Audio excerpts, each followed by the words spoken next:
Crises, como vencê-las. Tema, afrontas da vida. Texto, Daniel, capítulo 6, verso de 1 a 3. Você que está conosco aí no YouTube, já tem aí o versículo para que você possa ir acompanhando. Glória a Deus. Talvez a versão seja um pouco diferente, mas não tem problema. Nós estamos usando aqui, eu leio normalmente a versão NVI.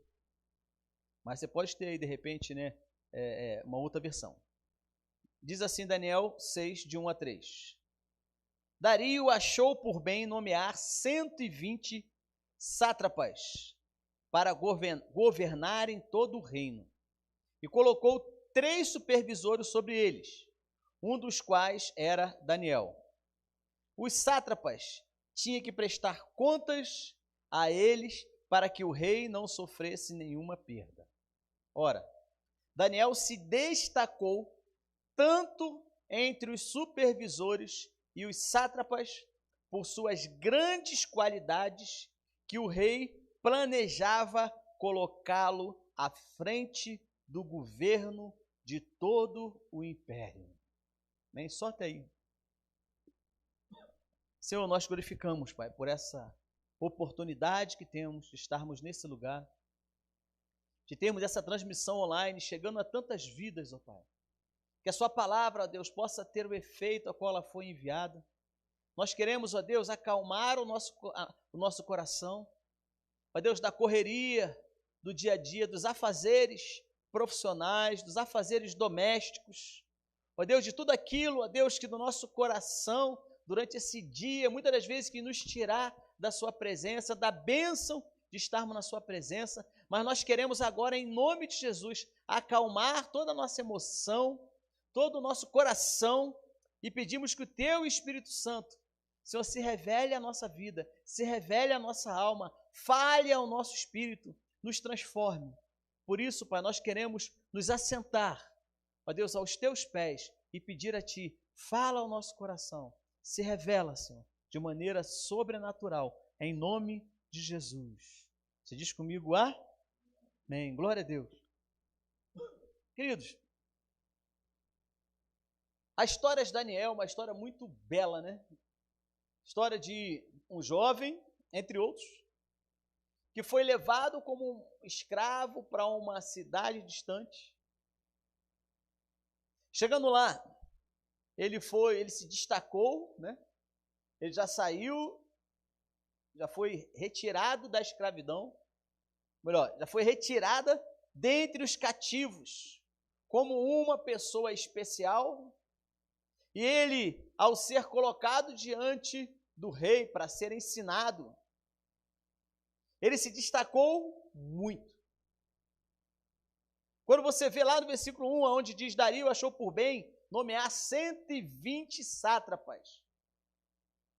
O que ele fez? Entre 120 pessoas, que seriam aqueles que o ajudariam a governar todo o império daquela época, dentro de todo aquele povo, 3 se destacaram.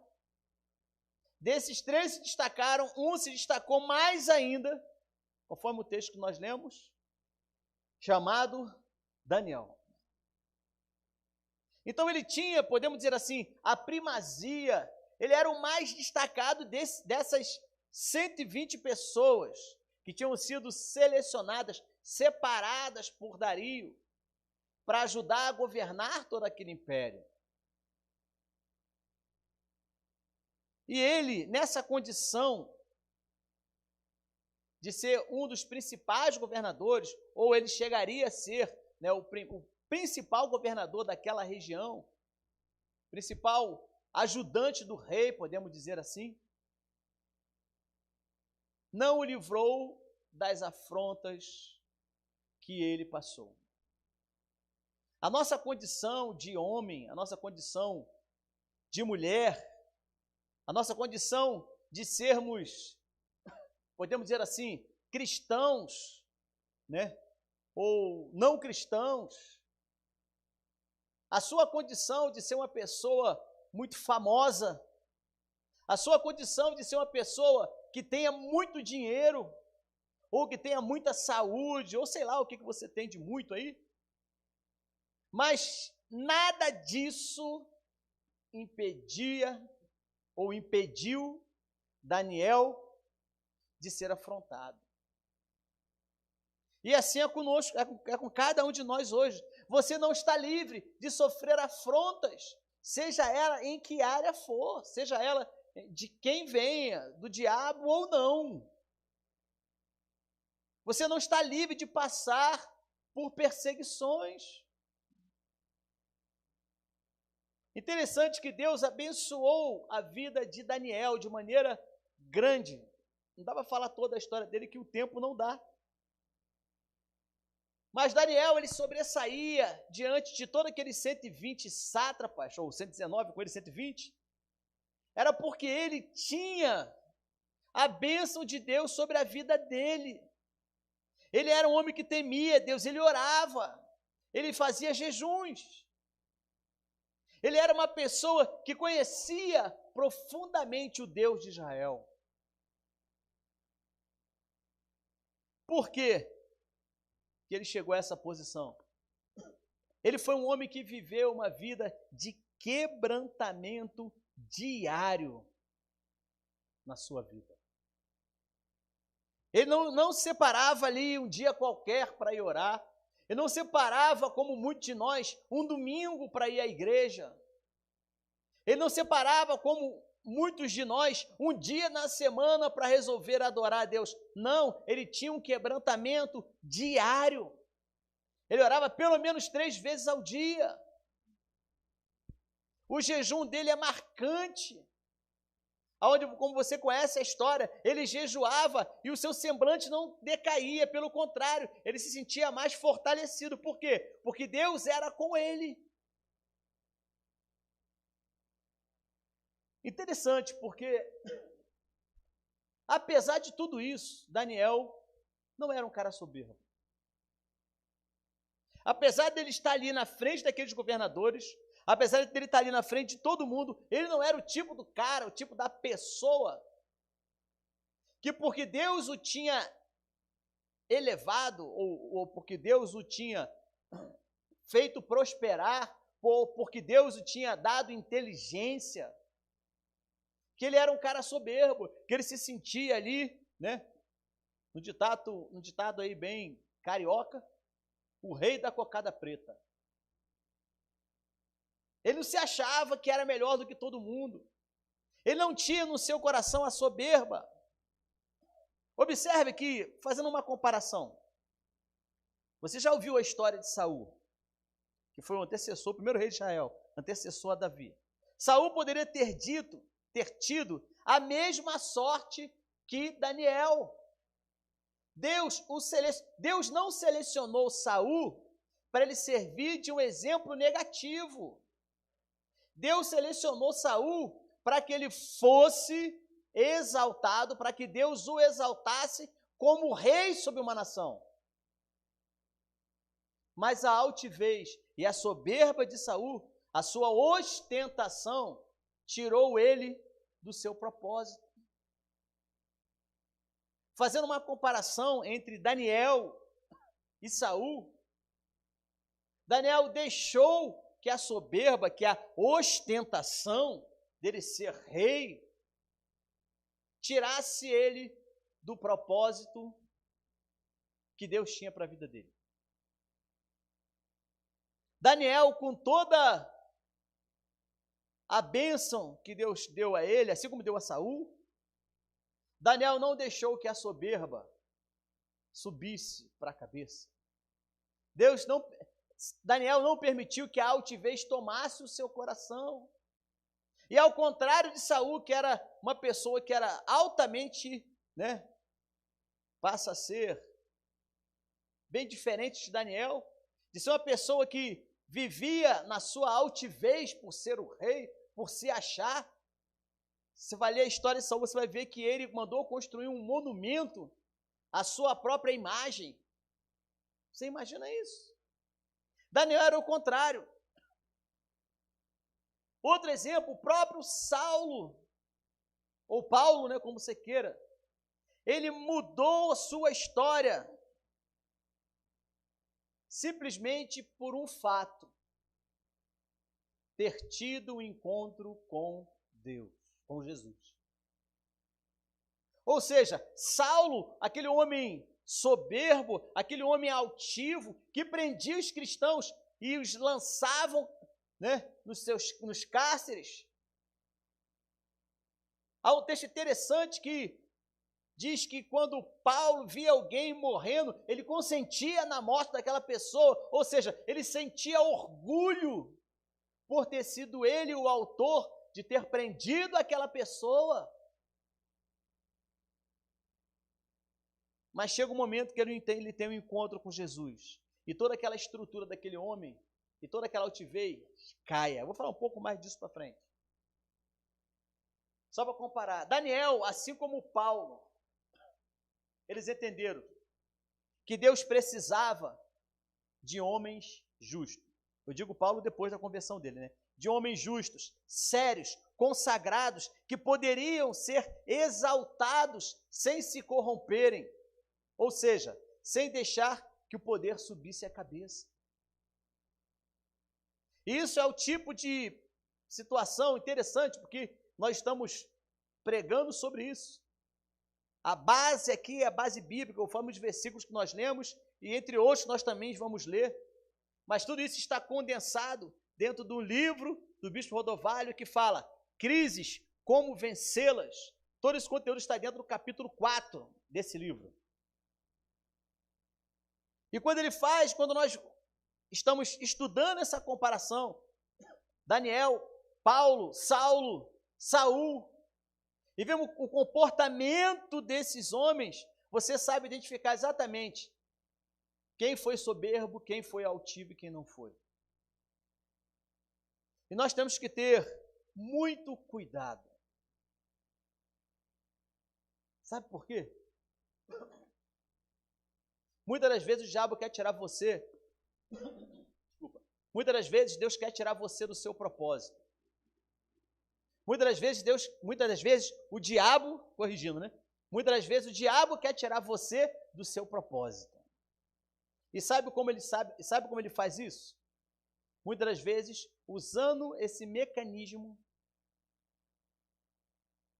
que existe dentro de todo homem pecador, ou seja, dentro de mim, dentro de você, aguçando isso dentro de nós para que você se torne uma pessoa altiva, uma pessoa soberba. Talvez você pense assim, Deus, pastor, eu não sou uma pessoa assim, o senhor está me comparando a Saul, o senhor está me comparando a Saulo. Deixa eu te falar uma coisa, é muito mais simples do que você pensa. A soberba e a altivez, que atinge hoje, né, que ataca hoje o coração do homem, é de forma mais simples do que você imagina. Sabe quando você não quer ler a Bíblia porque você já sabe? Isso é um ponto de altivez. Sabe quando você tem que participar de um evento? Eu falo isso para dentro de casa, né? Para quem é saraterrense, não, você de fora também, aprenda desde já. E você acha que você não precisa? Isso é um ponto de altivez, um ponto de soberba. Porque você acha que você não precisa ouvir aquilo que vai ser falado. Lembra, esse, né, como exemplo, foi um dos pecados que atingiu o coração de Saul, mas não foi do dia para a noite. Chegou uma hora que ele tinha que cumprir uma ordem do sacerdote, do profeta. Sabe o que ele fez? Ele não cumpriu, ele fez do jeito que ele queria. Da forma como ele queria, do jeito que ele queria. Então, muito cuidado com as suas atitudes, muito cuidado com aquilo que enche o seu coração, para que a soberba, para que a altivez não encontre morada dentro de você. Deixa eu te falar uma coisa, você precisa, assim como Daniel fez, ter um encontro diário com Deus. Todos nós precisamos disso. De ter uma intimidade com Deus, dia após dia. Sabe por quê? Senão nós nos tornamos soberbos e altivos. E achamos que nós não precisamos de Deus. Que Deus é só para quem precisa. Deus é só para quem, né, está naquela situação. Cuidado, cuidado, cuidado com isso. Provérbios 16, 18 diz assim: a soberba precede a ruína, e a altivez do espírito precede a queda. Assim foi com Saul. Assim foi com Saulo, né? Antes do encontro dele com Deus. Como podemos ser grandes, né? Sem sermos soberbos? Como você pode crescer? Como você pode desenvolver o teu potencial sem você ser soberbo? Fala comigo assim, olhando para frente. Fala com força, olhando para frente. Para aquilo que você ainda não alcançou. Quando a soberba estiver rondando o seu coração, né, porque faz isso, não olhe o que você já fez. Olhe para o que Deus ainda tem para fazer através de você. O soberbo, ele olha para o seu passado e diz assim: eu já fiz muito. Entendeu bem isso? Preste atenção no que eu estou dizendo. Eu já fiz muita coisa para Deus, hoje eu não preciso mais fazer. Isso é soberba. Isso é altivez, isso é o sentimento de que você já está de tal forma preenchido que você não precisa fazer mais nada. Eu já conheço a Bíblia, eu já li a Bíblia, eu já fiz isso, eu já fui aquilo, eu já fiz daquela forma. Deixa eu te falar uma coisa, não olhe para o que você já fez, olhe para frente, para aquilo que Deus ainda quer fazer através de mim, através de você. Pastor, de onde o senhor tirou isso? Vamos lá para a palavra de Deus. Gostaria que projetasse para mim aqui. Filipenses 3, 13 e 14. Olha bem o que Paulo escreveu, Filipenses 3, 13 e 14. Olha bem o que Paulo escreveu quando ele estava sendo indagado sobre a sua postura de ser naquela época um cristão. Leia depois esse capítulo, esses versículos que antecedem o texto, que você vai entender. Mas olha o que fala Filipenses 3,13. Irmãos, ele está falando para a igreja, está vendo? Irmãos, não penso que eu mesmo já tenha alcançado, mas uma coisa eu faço, esquecendo-me das coisas que ficaram para trás e avançando para as que estão adiante. Repete comigo assim, ó, o que ficou para trás e o que está adiante. Paulo está dizendo, deixando as coisas que já ficou para trás. O que ele faz agora? Versículo que segue. Prossigo para o alvo, a fim de ganhar o prêmio da chamada celestial de Deus em Cristo Jesus. Fala para o seu irmão assim, ó, você só vai parar quando chegar no céu. Você entendeu? O seu propósito se encerra quando você chega no alvo da sua soberana vocação. Em outras palavras, enquanto tiver fôlego dentro de você, você é o embaixador de Deus na terra. O problema é que muitas das vezes nós achamos que nós não precisamos mais. Paulo nos ensina, Paulo ensinou a igreja de Filipe, dizendo, olha, não que eu tenha alcançado, né, esquecendo do que eu já fiz. Nossa, e Paulo tinha feito muita coisa. Ele poderia ter falado, olha o que eu já fiz, já fundei tantas igrejas, já fiz isso, já fiz aquilo, mas observa que a crise de Paulo não era pelo que ele já tinha feito, era pelo que ele ainda poderia fazer nas mãos de Deus. Você entendeu bem isso? Uma das características da pessoa ser altiva e soberba é ela achar que ela já fez o que tinha que fazer. Com Deus não é assim. Deus sempre vai apontar um alvo à frente. Posso ouvir um amém? Então serve para você aí, que às vezes fica em luta porque você tem que ir a um evento, e quando acaba o evento já tem outro, aí quando acaba o outro já tem um outro, não é assim? É, meu irmão, só vai acabar quando chegar no céu. Posso ouvir um amém aí? Não, quer ouvir um amém dos líderes, bem forte. Posso ouvir um amém? Por isso que não para. Mas pastor, eu acabei de ler o livro de Provérbios, então você vai ouvir agora o livro de João. Li a Bíblia, pastor, glória a Deus, fiz a campanha, né, durante 6 meses, li a Bíblia toda. Lembra no primeiro semestre, a campanha? E aí eu acabei a Bíblia toda em 6 meses. Amém, pastor. O que eu faço agora? Começa a ler de novo. Mas lê de novo. Você não chegou no seu alvo ainda. Posso ouvir um amém? Mas voltando aqui para Daniel, olha só, capítulo 6, verso 4. Daniel 6, 4, diz assim: então, os sátrapas procuravam ocasião para acusar Daniel a respeito do reino, mas não puderam achar nada. Fala assim, não acharam nada. Que bom, né, gente? Não é bom? Quando as pessoas te olham e não acham em você nada para te acusar. Você já viveu isso alguma vez? Não acharam nele nada, nem culpa nenhuma, porque ele era fiel. E não acharam ele nenhuma culpa. Caramba, é demais essa história.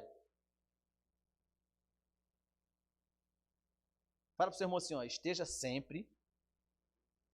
Não, fala com força. Esteja sempre prontos, porque os invejosos aparecerão. Entendeu bem isso?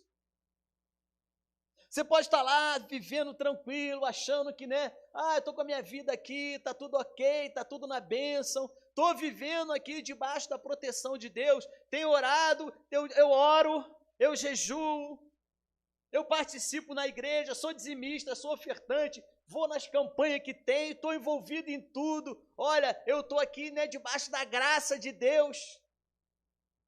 Você acha que está livre dos invejosos?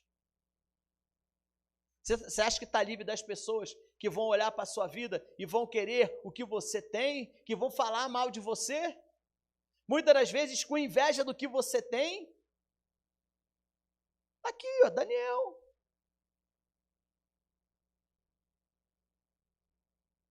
Diga para o seu irmão assim, ó, quando Deus te levanta, com força, fala, quando Deus te levanta, Ele te protege contra os invejosos.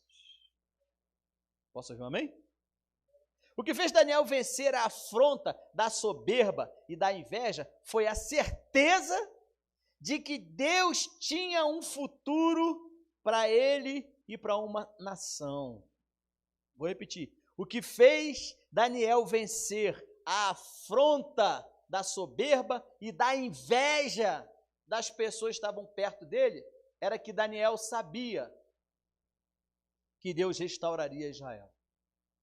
Ou seja, Daniel estava olhando para onde? Completa para mim. Daniel estava olhando para onde? O presente, o passado, para o futuro. Daniel estava olhando para o... Deus sabia que Israel não morreria no cativeiro. Deus sabia que chegaria um tempo em que Israel seria restaurada. E assim vai ser na sua vida. Posso ouvir um amém? Deus vai restaurar na sua vida. Deus vai tirar os invejosos, Deus vai tirar os soberbos e vai restaurar a sua vida, desde que você esteja no propósito. Vamos para outros tipos de afronta, porque, né, chega de soberba e inveja, porque você já identificou um monte de situações, um monte de pessoas aí perto de você, né? Só a misericórdia de Deus. Vamos lá. Outros tipos de afronta. Contra os princípios que regem a igreja. Fala assim, a igreja sou eu. Fala para o seu irmão, você também.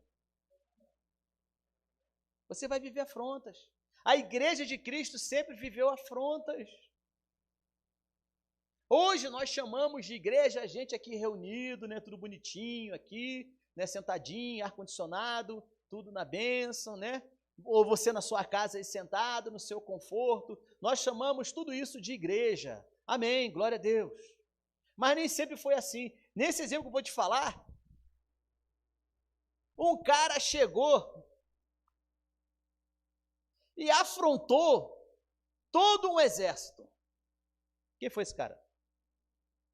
Fala para mim, você que está online aí, você sabe, conhece um pouco da Bíblia. Quem foi o cara que chegou e afrontou todo o exército de Israel? Todo mundo assim, ó, né? E chega o cara lá e afronta geral, do rei até o cara que carregava a espada lá. Para pensar. Um homem foi lá e afrontou todo o Israel. Quem foi esse homem? Golias. A igreja sempre vai ser afrontada, sendo desafiada quanto à sua fidelidade divina.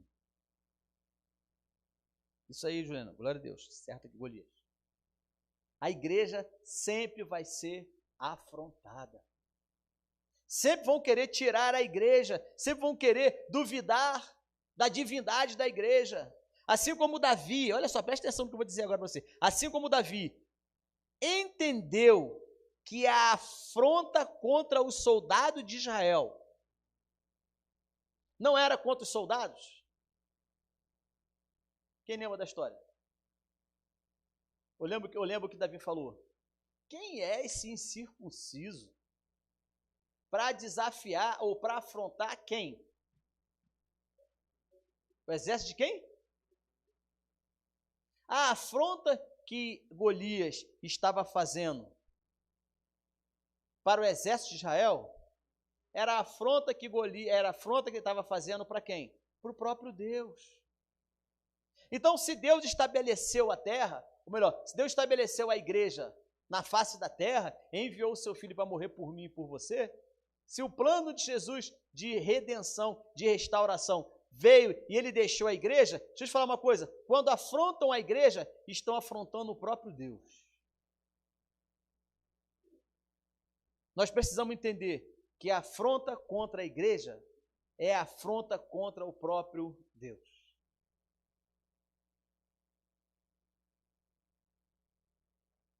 Olha esse texto aqui, ó. Vê se tem a ver com afronta contra a igreja e contra você, né? Quem afronta a igreja como um todo, também afronta a você, como cristão, né? É duplo. Vamos lá.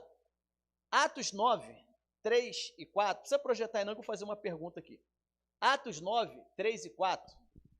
Diz assim, falando de Saulo, né?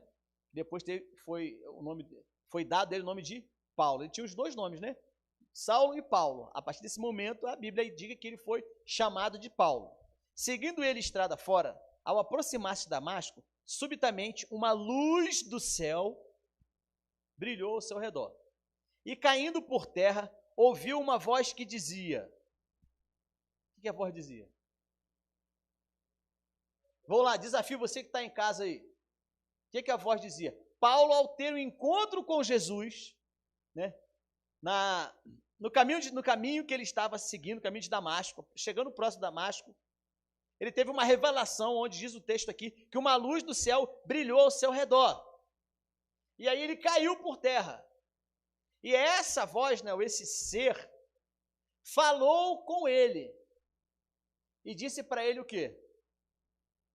Pode responder quem está aqui perto de mim. Quem está aqui ao vivo, pode falar. Persegue quem? Persegue quem? Ele estava perseguindo a Jesus ou a igreja?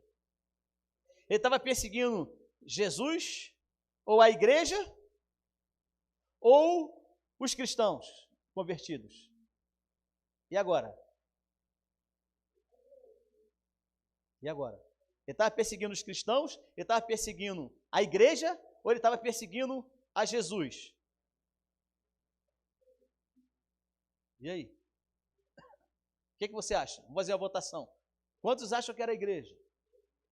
Quantos acham que eram os cristãos? Quantos acham que era Jesus? Cuidado, porque está dizendo aqui que Jesus falou, né? Paulo, por que me persegue?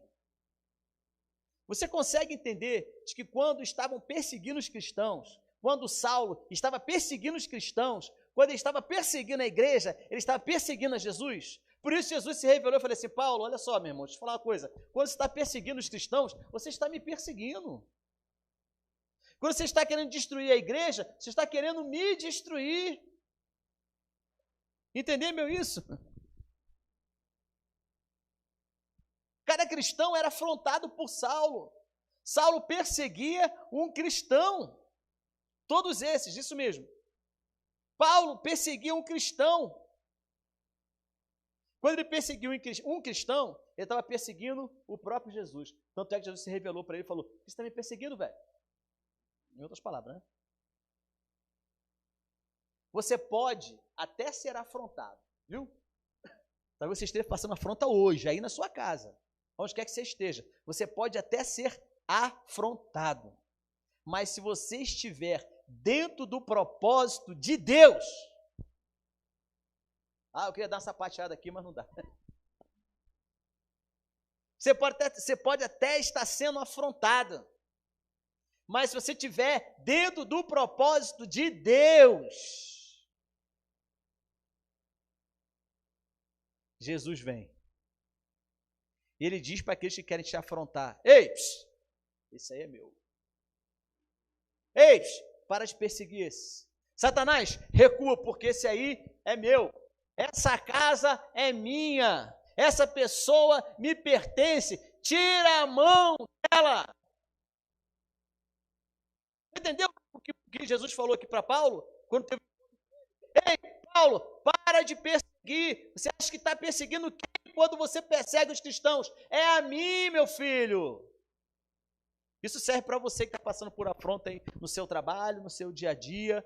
Se você estiver dentro do propósito de Deus, Jesus te defende. Fala para o seu irmão: Jesus te defende. Outra afronta contra a família. Interessante, né? Tanto Davi, você conhece essa história? Tanto Davi quanto José foram forjados interiormente pelos golpes que receberam das suas convivências familiares. É ou não é? Meu irmão, Davi não foi nem chamado. Quando o sacerdote profeta falou que ia na casa de Jessé, Jessé preparou um banquete, botou lá o melhor, né? Mandou matar lá os bichos lá, botou lá na mesa lá para comer e tal, o melhor vinho, tudo de melhor que tinha lá. Chamou os seus filhos, mandou os seus filhos botarem, né, aquelas roupas melhores. Sabe aquela roupa que você tem no armário, que você só usa, né, quando vai no casamento, né? E não pode repetir, porque senão a foto vai ficar igual. Tem que ser outro vestido, outro terno, outro não sei o quê, né? Todo mundo botou a melhor roupa. Chega o sacerdote e fala assim: eu vi ungir um rei aqui na sua casa hoje, Jessé. Jessé botou todos os filhos tudo enfileirados. Quase não sai.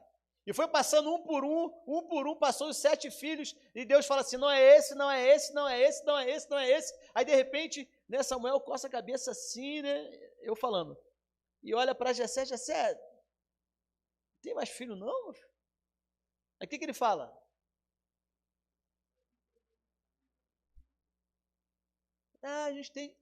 Eu tenho um aí, mas eu nem considero filho, por isso que eu não chamei ele aqui. Você entendeu o fundo? Né? Eu tenho um aí, mas eu nem chamei ele para participar aqui.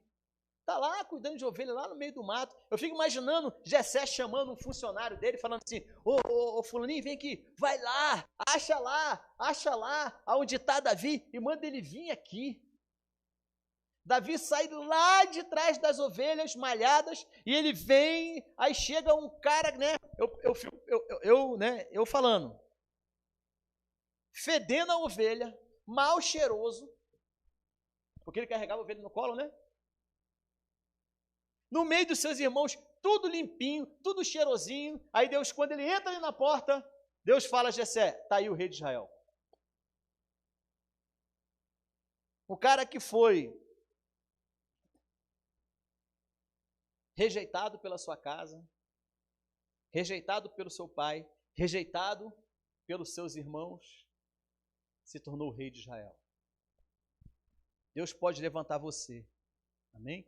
Que se sente rejeitado, que se sente menosprezado, que se sente afrontado, e pode te dar vitória, e pode te levantar como um grande homem de Deus, como uma grande mulher de Deus. Posso ouvir um amém? Assim foi com José, né? Afronta de desprezo. Ô, meu pai, ó. 1 Samuel 17, 28 diz assim: ouvindo Eliabe, que era o irmão mais velho de Davi, seu irmão mais velho, falar aqueles homens, acendeu-lhes a ira contra Davi e disse: por que descestes aqui? E a quem deixastes aquelas poucas ovelhas no deserto? Bem conheço a sua presunção e a tua maldade. Desceste aqui só para ver a peleja. Em outras palavras, Davi, você não tem vaga aqui não, Davi. O que você está fazendo aqui? Vai embora, vai cuidar das tuas ovelhas, vai cuidar das poucas ovelhas que resta lá para o nosso pai. Vai para lá, cara, o seu lugar não é aqui. Você já viveu desprezos assim? Você já viveu rejeição assim? Das pessoas não quererem ficar perto de você? Deus, quando nos chamou, ou melhor, Deus, quando nos chama, Ele vê o nosso potencial. Se você acha que você não é nada, se você acha que você de repente, não, eu sou menor na casa do meu pai, eu sou fraquinho, nossa, eu sou assim, eu sou assado. Deixa eu te falar, Deus não te vê assim. Deus, quando olhou Davi lá no campo, muito antes de Samuel querer ir na casa de Jessé, Deus, conforme o texto que você vê lá, falando para Saul, ele fala assim: ei Samuel, você não acha que já deu para Saul? Eu já tenho visto um homem segundo o meu coração. Ou seja, Deus já tinha visto Davi segundo o coração dele. Mesmo quando as pessoas estavam menosprezando Davi, Deus já tinha visto Davi como rei. Deixa eu te falar uma coisa. Ei, acorda, presta atenção, olha para mim. Não importa o que as pessoas acham de você, Deus já te viu como vitorioso. Mas pastor, meu pai falou, minha mãe falou, eu vivi assim, eu vivo assim, olha onde eu estou hoje. Ei, não importa, Deus já te viu como vitorioso, entre no propósito dele. Conclusão, você precisa de Deus. Somente nele você vai vencer as afrontas.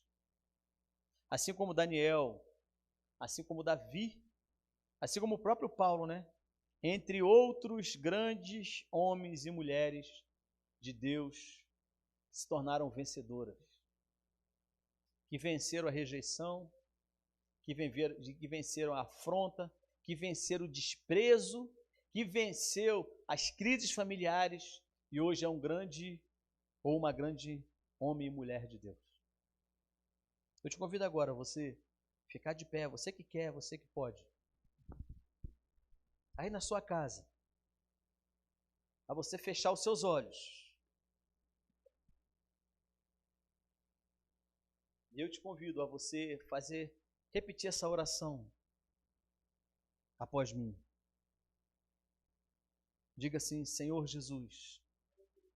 Não, diga com força: Senhor Jesus, eu entendi que somente em Ti eu vencerei todas essas afrontas que querem me manter em crise. A partir de hoje, eu vou vencer toda força que me contraria, que quer me paralisar fora do Teu propósito. Eu Te recebo hoje como meu Senhor e Salvador. Entra na minha casa, nos meus negócios, na minha saúde, no meu interior, e muda tudo em mim. Me ensina a guardar e praticar o que a Tua palavra diz ao meu respeito, em nome de Jesus. Amém? Glória a Deus. Se você crê nisso,